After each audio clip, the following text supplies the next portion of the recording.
I would often be asked by people I've just met which of the countries I've worked in impressed me the most. Many of those who ask me that question, because you can see it in their eyes, are excited with the anticipation of my either coming out with an exotic country name or with what they would consider a given. I am yet to meet someone who would not be truly shocked, some were even appalled, that my answer to that question would be Nigeria. I loved Nigeria and its people, the good and the bad, the poverty and the petty corruption and nepotism, the pomp and protocol, the class and tribal divide, the religious turmoil, the strange and often forthright humor of those I met along the way. I can't remember who said this, it may have been in a film I watched or a book I read. If you get to know the real Africa, you either love it or hate it. In my case, it is the former. My second most favorite country I have ever worked in is Lebanon. It is miles away geographically, culturally, and behaviorally from Nigeria, but an incredibly special place with fantastic people. Some of the Lebanese I worked with will stay in my heart forever. And here's to you, Hala, Bashir, and Hussam.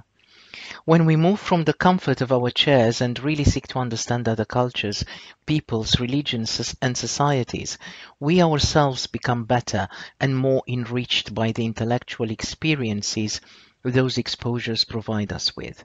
I am white. I am a woman. I've never let my color, religion, or gender, let alone the cultural stereotypes I've been brought up with or the society has tried to inoculate into my mind and behavior, stop my curiosity and desire to understand the other, wherever that other may be, whatever skin color she or he may have, or whatever god or deity or animal or plant she or he may bow to. From a business perspective, this insatiable desire of knowing people, and by this I mean really understanding where they come from in terms of their position or stance on things, has provided me with amazing career opportunities over the years. I've walked on my own on the streets of Congo's Brazzaville. I had so much fun with the customs and immigration officers in Nigeria's Port Harcourt. I had a fantastic afternoon being shown around the old town of Bukhara in Uzbekistan, and I had an incredible evening in a clay hut on Sudan's side of the Nile River. I even have fond memories of one of the poorest favelas in Sao Paulo. These work memories will stay with me for as long as I shall live. They are not, funnily enough, memories of Paris, Vienna, Amsterdam, London, or Houston. There is not much one can learn from people like us or from places like ours. If you are the owner of a business or lead a business, regardless of its size, and want to seize market opportunities in a very different geopolitical place than the one you are accustomed to operate in, how do you think you'll succeed? You won't succeed by assuming that what works here will work there, or that they do things there the same way we do them here. Too many businesses have spectacularly failed that way.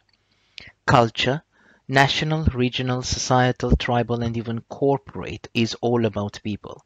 And the world outside our little cliques, groupies, or people like us, or better said, the world outside our culture fit, is an amazing place.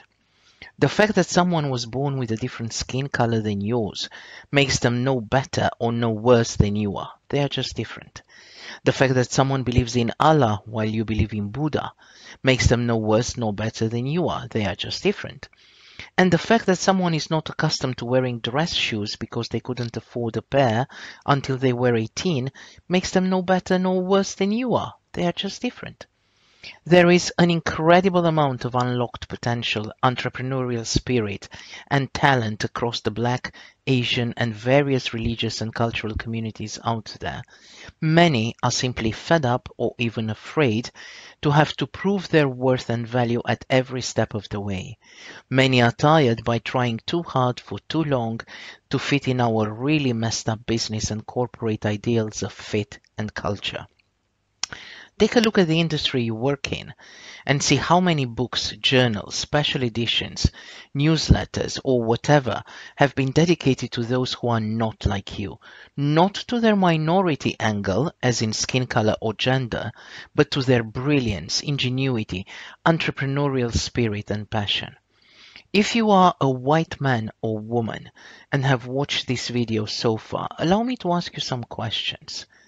If you were to receive two quite different pieces of advice from two peers of similar seniority, one black and one white, whose advice would you heed? And more to the point, why?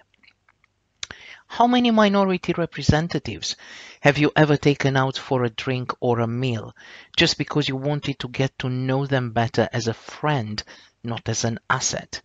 How many minority people have ever confided in you or asked for your support? How many minority people do you publicly praise because you honestly believe they are amazing, as opposed to praising them because it makes you look inclusive? I do not know whether your industry praises its minority groups by highlighting their brilliance, but if it doesn't, you should. The most successful businesses today rely on, if I may call it so, global talent to thrive, irrespective of that talent's gender, religion, skin color, nationality, or socio-economic background. Does yours? My name is Alaminti, and I would like to thank you for being here today. Power and influence is a journey, and I would love to have you with me on it. If you enjoyed this video, please remember to subscribe to this channel. Also, please do leave your thoughts, views, and comments below. I would love to read them. Thank you.